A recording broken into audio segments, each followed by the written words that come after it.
इस तरीके से भजन करने से आप 24 घंटे भजन कर पाएंगे।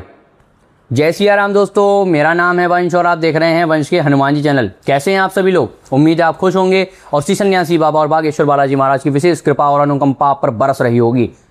आज का विषय हर वीडियोस के टॉपिक से हटकर है। कभी हम आपको साधना का बताते हैं कि साधना कैसे करी जाए, कभी उपाय बताते हैं, लेकिन आज मुख्य चीज़ है जो जीवन की सबसे मुख्य चीज़ है, वो क्या है? वो है भजन, प्रभु का सुमिरन। तो भजन हम 24 घंटे कैसे करें? आपने कभी सुना होगा, काफ़ी भगवत प्राप्त महापुरुष रहे और आज भी इस धरती पर हैं, वह कहते 24 घंटे निरंतर भजन करने वाला प्रभु को बड़े इजीली पा जाता और वह रम जाता प्रभु में और प्रभु की उस पर विशेष कृपा हो जाती। लेकिन 24 घंटे प्रैक्टिकली कैसे पॉसिबल है, ये कोई नहीं बताता। लेकिन 24 घंटे हम भजन कैसे कर सकते हैं, इसके बारे में आज हम आपको बताएंगे कि उस 24 घंटे का क्या विधान है और क्या वो दृष्टि है जिससे हम 24 घंटे एक एक क्षण को अपने भजन में तब्दील कर सकते हैं और प्रभु की कृपा पा सकते हैं। सबसे पहले ये जानिए भजन क्या है। भजन एक दृष्टि है, देखने का नजरिया ही भजन है। दो चीजें होती हैं, दो प्रकार के लोग होते हैं। एक के पास मोबाइल होता है, वो सोचता है कि ये मोबाइल मेरा है। एक के पास मोबाइल होता है, वो ये सोचता है ये मोबाइल मेरे गुरु की कृपा से मिला है। एक के पास घर होता है, वह समझता है ये घर मेरा है। एक समझता है ये घर भगवान का है, मैं इसमें रह रहा हूँ।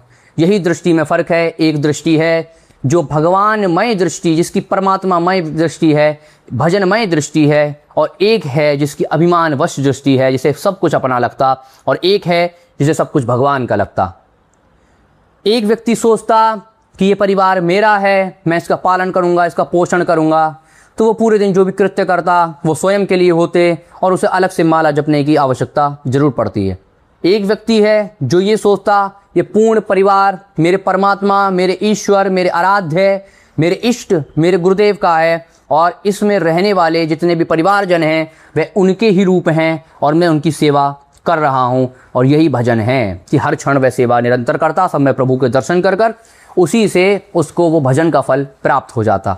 इसलिए कहा जाता कि भजन कुछ और नहीं, एकमात्र दृष्टि है कि हमारे देखने का नजरिया क्या है। एक को माता पिता में परमात्मा नजर आते और एक को मूर्ति में भी परमात्मा नजर नहीं आते। एक को सब में राम नजर आते, एक को राम में भी राम नजर नहीं आते।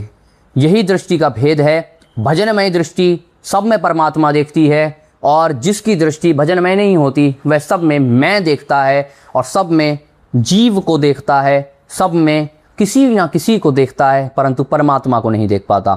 एक व्यक्ति है जिसने कुत्ते में भी परमात्मा देखे और वे प्रकट हो गए। एक संत रहे जिन्होंने भूत में भी परमात्मा देखे और गिरधर लाल गोपाल प्रकट हो गए। मीराबाई हैं जिन्हें सब तरफ कृष्ण दिखते थे तो जहर भी अमृत बन गया। तो दृष्टि ही मात्र भजन है, माला मात्र भजन नहीं है। हम कितनी ही माला जप लें, लेकिन अगर वहां पर भी हमारा ध्यान नहीं है तो भजन कहाँ है? लेकिन अगर हम सब कुछ अपने प्रभु के लिए कर रहे हैं, हम सुबह उठते हैं, स्नान प्रभु के लिए करते, इसलिए स्नान करते क्योंकि हम स्नान करेंगे तो प्रभु की पूजा पाठ और जब तक नियम सब कुछ कर पाएंगे, तो ये भी एक भजन है। स्नान के बाद हम या स्नान से पहले हम झाड़ू लगाते, घर में पोछा लगाते, ये हमारे प्रभु का घर है, प्रभु का महल है, प्रभु की कुटिया है, इसमें हम झाड़ू लगा रहे हैं, यह भी एक भजन है। उसके बाद हम जब स्नान करके आते, भोजन बनाते, माताएं जो भोजन बनाती, ये हम अपने प्रभु के लिए बना रहे हैं, प्रभु के लिए बना रहे हैं, प्रसाद सब पा रहे हैं, लेकिन प्रभु के लिए बना रहे हैं। ये दृष्टि जो रखती उनका भी वह भजन है। उसके बाद जब हम बर्तन धुलते तो हमारे प्रभु की प्रसादी हैं, प्रभु के सेवकों की प्रसादी हैं, हम इनको धुल रहे हैं, तो ये भी एक भजन है। उसके बाद हम शयन करते, विश्राम करते, वह भी एक भजन है, क्योंकि हम इसलिए विश्राम कर रहे हैं कि हम फिर से सेवा में लग पाएं, तो ये भी एक भजन है। तो सब कुछ भजन तब बन पाता, लेकिन ये भजन तब होगा जब हम हृदय में स्वीकार कर मानेंगे कि हम सब कुछ प्रभु के लिए कर रहे हैं। जैसे कि मैं अभी ये वीडियो बना रहा, कैमरा सामने है और आपके लिए मैं वीडियो बना रहा, ये भी एक भजन है, क्योंकि मैं अपने गुरु की बात, मैं अपने परमात्मा की बात, मैं आपको भगवान से जोड़ने की बात, सनातन की बात आपके समक्ष कर रहा हूँ, तो ये भी एक भजन है। यही भजन की दृष्टि है और भजन ही दृष्टि है, यही आपको समझना पड़ेगा। जिसकी जैसी दृष्टि होती वैसी उसकी सृष्टि होती और वही परमात्मा को पा पाता जिसके हर क्षण नेत्रों में भगवान रहते, जिसको हर तरफ भगवान दिखते। तो उसके लिए ना तो कोई सुख है ना उसके लिए कोई दुख है। सुख भी परमात्मा दे रहा, दुख भी परमात्मा दे रहा, रोग परमात्मा दे रहा तो रोगों की दवाई भी परमात्मा दिला रहा, तंत्र भी परमात्मा करवा रहा और तंत्र हटा भी परमात्मा रहा। दर्द भी परमात्मा दे रहा, तो दर्द से निवारण भी परमात्मा दे रहा, दर्द सहने का साहस भी परमात्मा दे रहा, विश्वास तोड़ भी परमात्मा रहा, विश्वास जोड़ भी परमात्मा रहा। हर कुछ एक एक क्षण परमात्मा जिसके लिए सब कुछ कर रहा, उसका हर क्षण भजन है और वही भगवत प्राप्त महापुरुष हो पाता। भगवत प्राप्त महापुरुष का अर्थ हर समय माला फेरना नहीं होता। भगवत प्राप्त महापुरुष का अर्थ होता जिसको हर तरफ भजन दिखने लगे। सिया राम मैं सब जग जानी, करहूँ प्रणाम जोरी जुग पानी, तुलसीदास जी कह गए। गुरुदेव भगवान कहते हैं हर कथा से पूर्व, यानी सब में सिया राम जी के जो दर्शन करता वही सबसे बड़ा भजनानंदी है। तो भजन 24 घंटे करने का यही तरीका है। एक एक क्षण को, एक एक पल को, एक एक समय को आप परमात्मा को समर्पित कर दें कि मैं जो ये अभी कर रहा हूँ ये भी परमात्मा के लिए कर रहा हूँ, ये मैं जी रहा हूँ ये भी परमात्मा के लिए जी रहा हूँ। पहले खुद को ही दक्षिणा में गुरु को दे दो कि हे गुरुदेव मेरे पर कुछ नहीं है, मेरी सामर्थ्यता नहीं है, मैं आपको क्या दक्षिणा में दूंगा जो आप पूरे संसार का सृजन पालन और उसके बाद हमें ज्ञान दे रहे हो, हम आपको क्या ही दक्षिणा दे पाएंगे। उस जितनी भी दक्षिणा दे पाएंगे कुछ मूल्य नहीं हो पाएगा। अगर मैं देना चाहूँ तो हे गुरुदेव ये पूरा शरीर आपका है, ये मन चित्त सब आपका है, आज से ये आपको समर्पित है, आज के बाद मैं आपका हूँ, आप हमारे हैं। वास्तविक कोई सिद्ध पुरुष है और सच में कोई ऊंचा महात्मा और कोई सच्चा गुरु है तो उसको इससे बड़ी कोई दक्षिणा चाहिए भी नहीं। उनको यही दक्षिणा चाहिए कि आप उनके हो जाओ और वो आपके हो जाएं, बस यही मात्र एक दक्षिणा गुरु को चाहिए होती। वह दक्षिणा गुरु को दे देनी चाहिए। यहाँ भी हमारे इष्ट हैं, वहाँ भी हमारे इष्ट हैं, माता में भी इष्ट हैं, पिता में भी इष्ट हैं, गुरु में भी इष्ट हैं, पत्नी में भी इष्ट हैं, सब में इष्ट हैं, कहीं ना कहीं से सीख दे रहे। तो ऐसे व्यक्ति को परमात्मा हर जगह दिखता और दर्शन की आवश्यकता नहीं पड़ती। एक व्यक्ति जो ये सोचता कि मैं हनुमान जी के दर्शन करूँगा, एक व्यक्ति जो ये सोचता कि मैं पूरे जीवन भर तप करूँगा और हनुमान जी का भी दर्शन देंगे। दूसरा व्यक्ति है वो गुरु के समक्ष चला जाता, गुरु को देखता और कहता यही हनुमान जी हैं, उसको हनुमान जी के क्षण भर में दर्शन हो जाते। हम कहते तो जरूर हैं गुरुर ब्रह्मा गुरुर विष्णु गुरुर्देव महेश्वरः गुरुर साक्षात पर ब्रह्मा तस्मै श्री गुरुवे नमः, लेकिन हम गुरु में ब्रह्मा विष्णु महेश का दर्शन नहीं करते।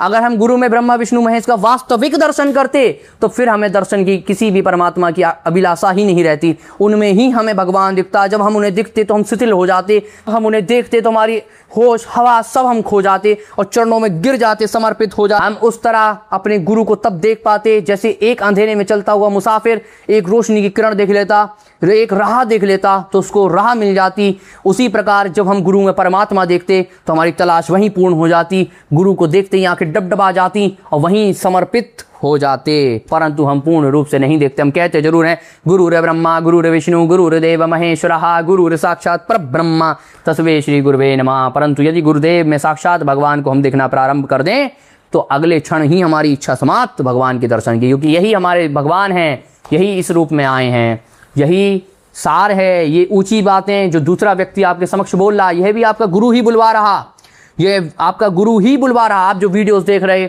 आपके जो गुरुदेव हैं वही बुलवाना चाह रहे, वही वीडियोस दिखवा रहे ताकि आप ये वीडियो देखें और आपके चित्त में कोई एक ऐसी चिंगारी लग जाए जिसके बाद आपका जीवन परिवर्तित हो जाए, जिसके बाद आप परमात्मा के हो जाएं, जिसके बाद आप राममय हो जाएं।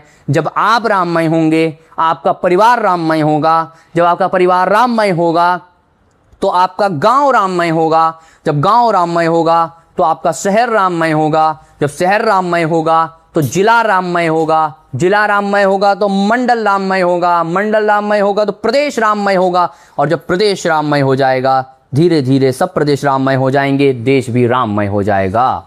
तो इसके लिए हिंदू राष्ट्र बनाने के लिए हम सबको अपने अंदर परमात्मा की उस चेतना को जागृत करना पड़ेगा। हमें उस परमात्मा को समझना पड़ेगा कि वह परमात्मा कहीं और नहीं, हम में ही है। सिया राम मैं सब जग जानी, करहूँ प्रणाम जोरि जुग पानी। हमको समझना पड़ेगा कि हरि व्यापक सर्वत्र समाना।